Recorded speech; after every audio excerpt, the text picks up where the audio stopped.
everyone. Hello. My name is Jaqua. And I'm James Hunt. And welcome to the Hunt for Harmony. Welcome, welcome.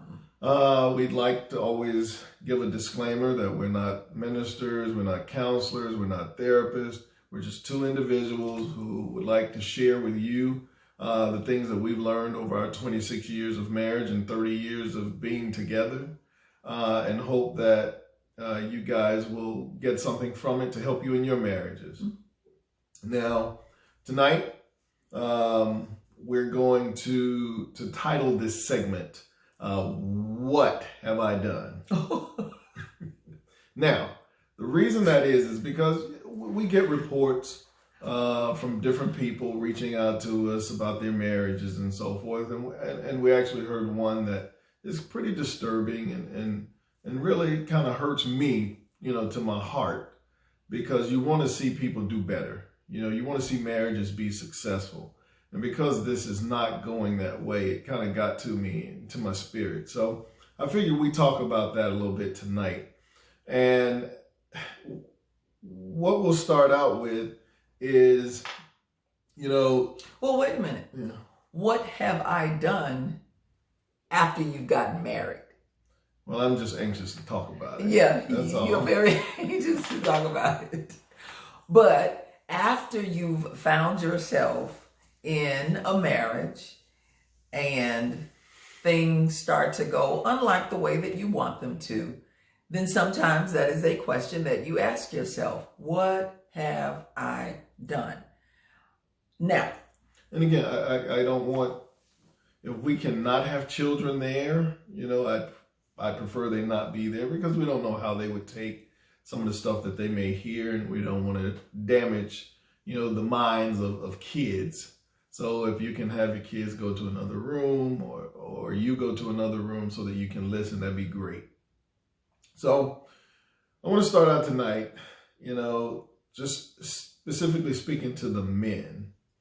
One of the issue that we heard today is that there have been some abuse in a relationship. We did a segment on abuse, and this is not really a spinoff of it, but kinda. And it just bothers me that men can have the attitudes and the behaviors that they have and show.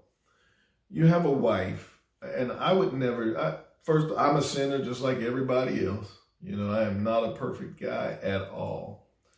But when you have someone who abuses a woman, it really bothers me.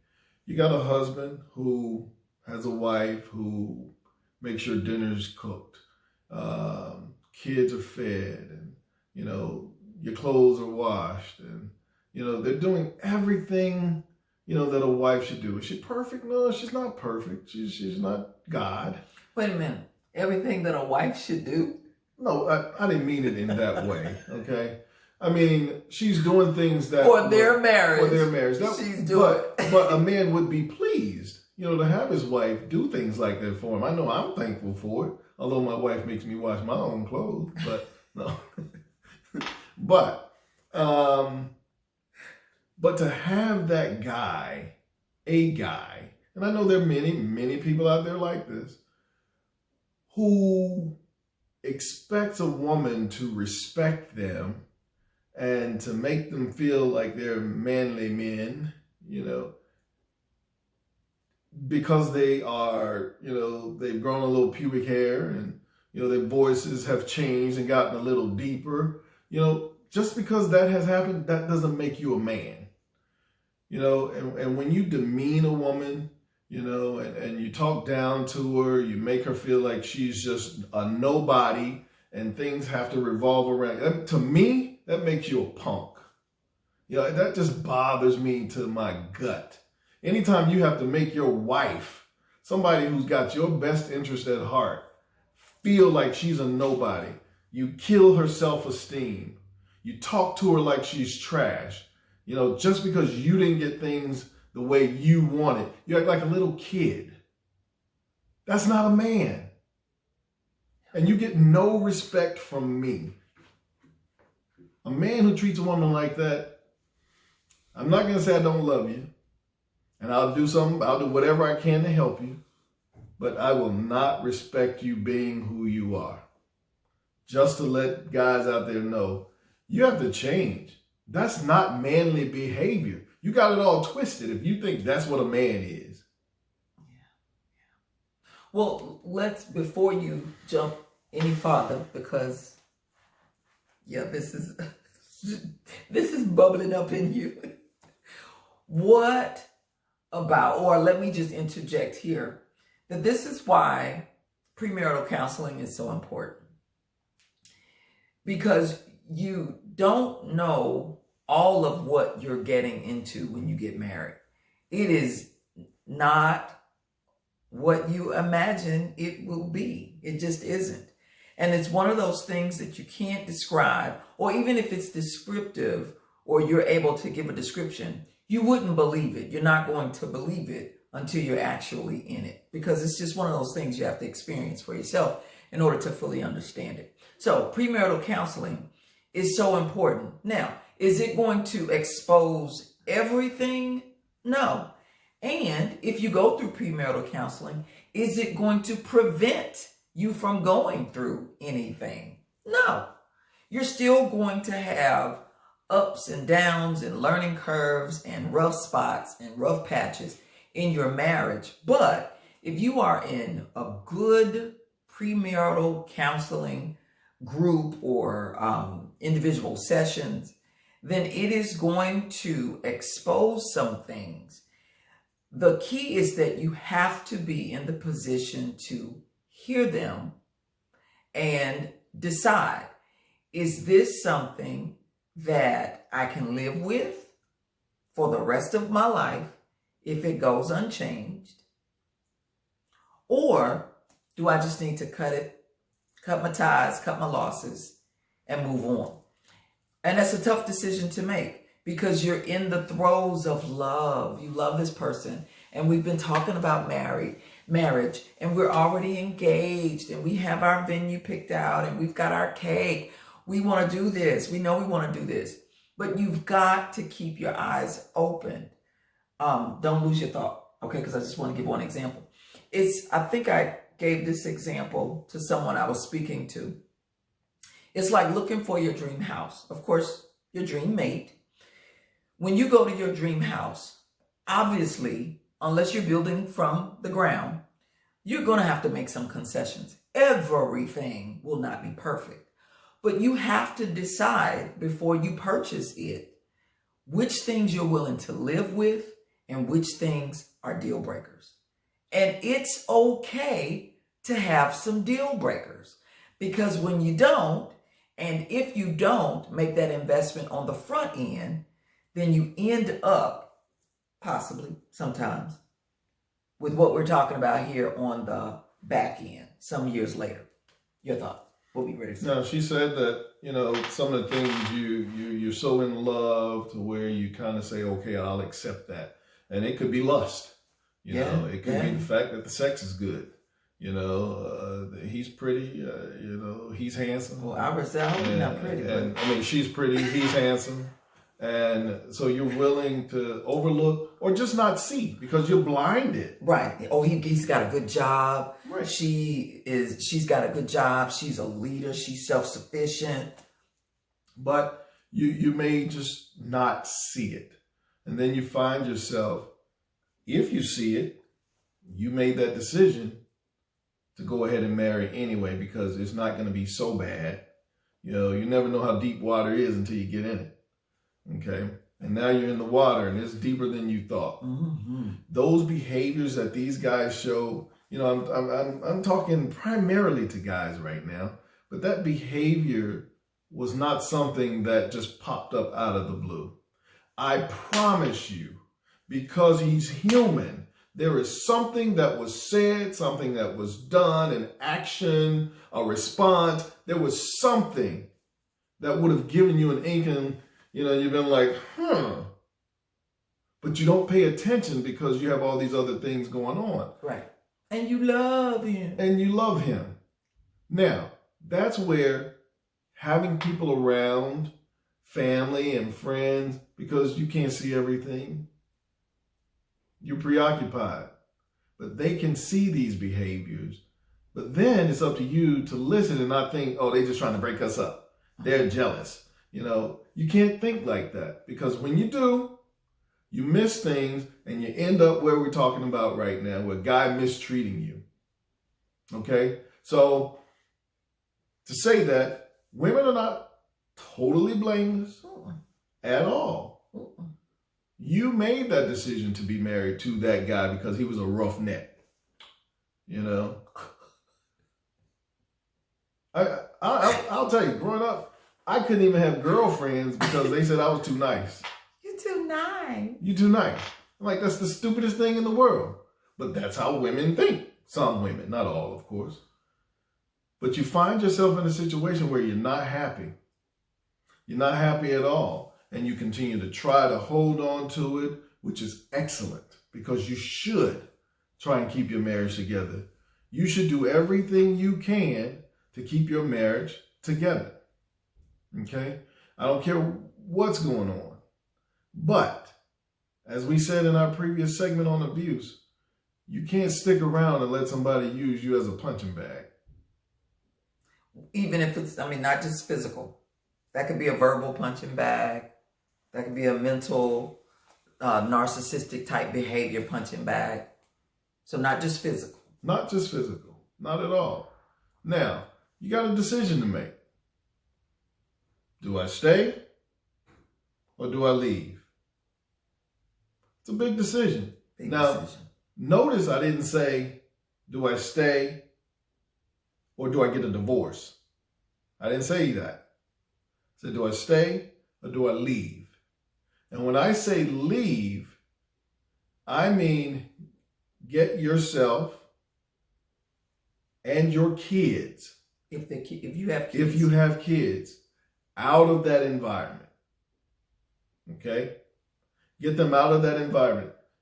The Bible says that you are givers of life. That's what you do. And as we said in the previous segment as well, women are more important in a family than anybody else, because they're the glue. They hold things together. They make things happen. But you get some men who don't appreciate that and don't understand that. They just want to take advantage of it.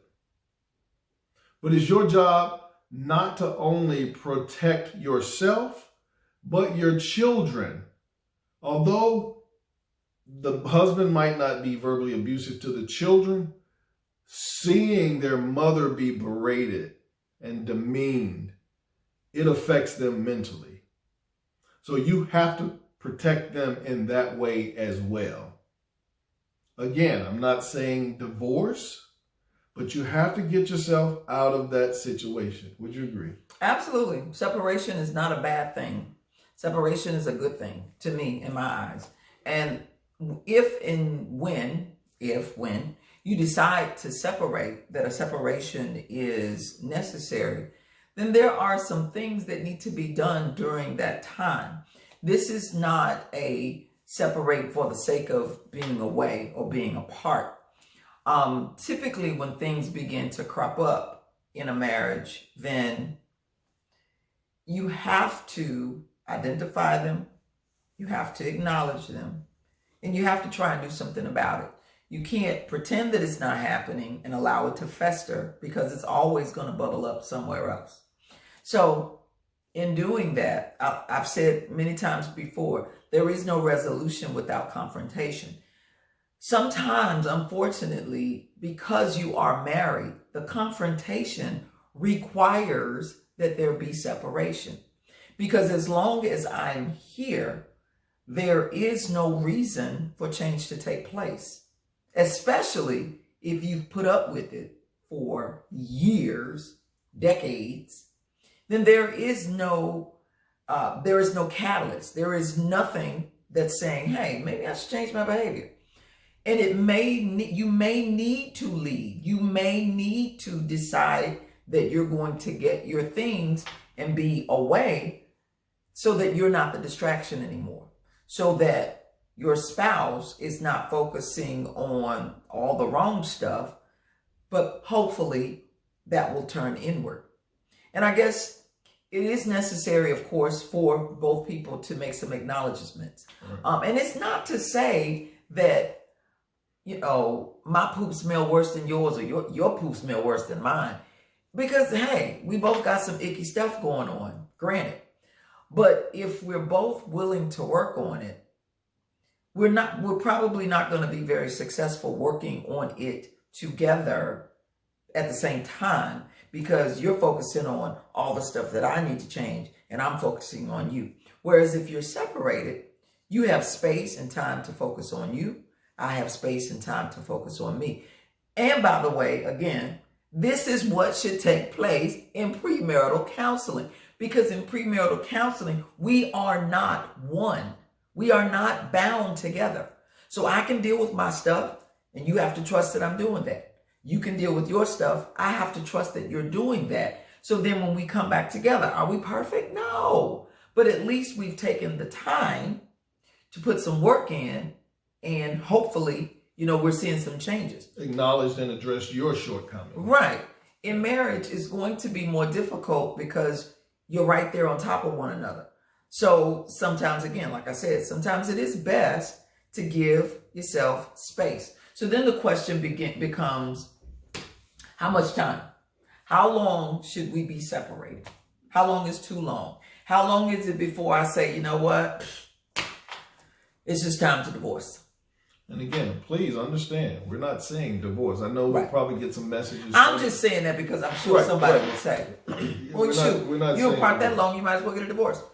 We're saying allow that person to mature, allow that person to develop, into the person that God would want him to be.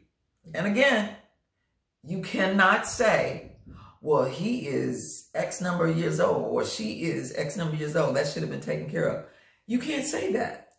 You can't say that. They probably had some things happen in their past too that was never, corrected or addressed, So yeah, but as an adult, you have to start focusing on what you need to do better. Men, especially, when you're treating people like that, that's very selfish. That person is not thinking about anybody but himself. But if there is space, he comes home every day by himself to an empty house. That dinner that used to be there. He is going to start thinking, man, how did I end up here? And he's going to think back to before he was married. Okay, what happened here? And when he got married, where did I get off track? Okay, and he'll find himself developing a better relationship with the Lord.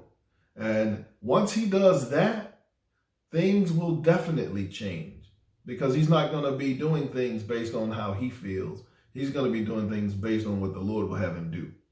Now, of course, do you have some people who are going to just hold on to the banner just because? Absolutely.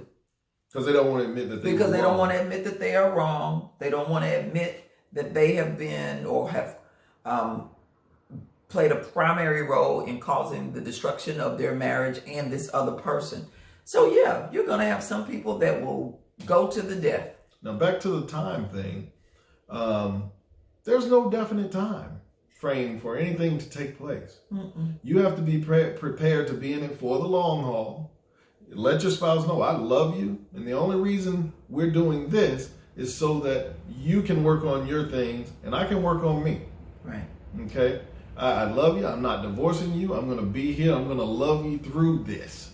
But I just can't do it when we're here together. It's not working. It hasn't worked over the last 10 years. It's not going to work. Okay. Plus, in the meantime, the other person may be so beaten down, just tired from the terrible behavior, just, the terrible treatment. And so for a lot of reasons, you need that reprieve. You need to be able to get away and get back to yourself. Yes, getting your self-esteem back, getting your confidence back, doing some things that you wanted to do over the years, but just you were not able to because of the situation.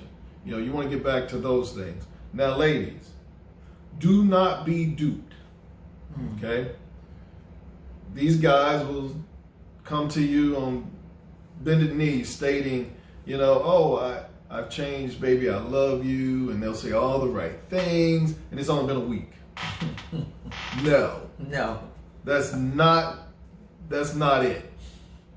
Change doesn't take place like that. It takes place over time. Okay? Right. You don't grow a tomato in a week, It takes time for that tomato to mature. Weeks and weeks and weeks. Okay? It's the same when people are trying to get themselves right. It doesn't happen overnight. Right. It takes time. It has to be tested, So don't be duped by somebody coming and talking all sweet to you after a couple of weeks, and you go back and then 2 weeks later the same thing starts all over again. Give it some real time.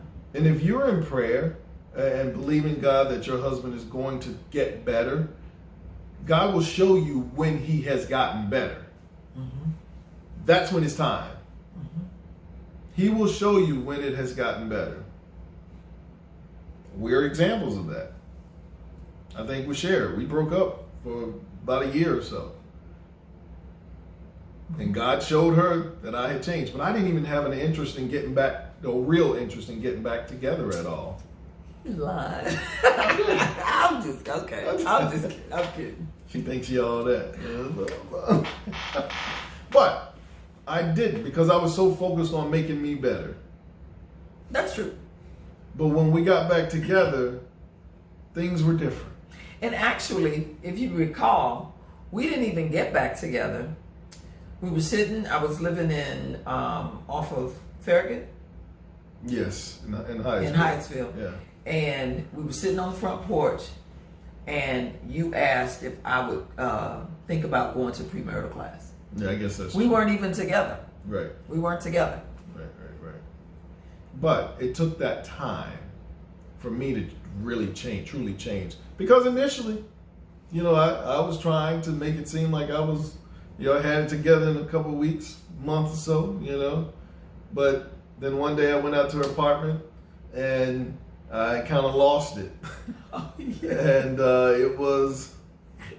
that's when the change really started. After I faked it for a few weeks, month or so, I go out to her apartment and she's going out with her friends or somewhere. I can't remember the situation. No, I was by myself. No, but you were ready to go somewhere. Oh, I was meeting somebody. Yeah, you were ready to go someplace. Okay. And, I go home every day to an empty apartment. I didn't have any furniture, an air mattress, and but I was by myself.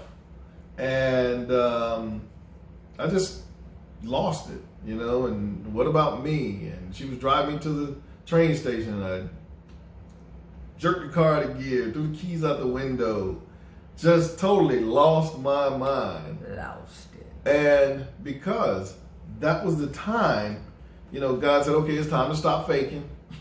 It's time to stop faking, time for some real change.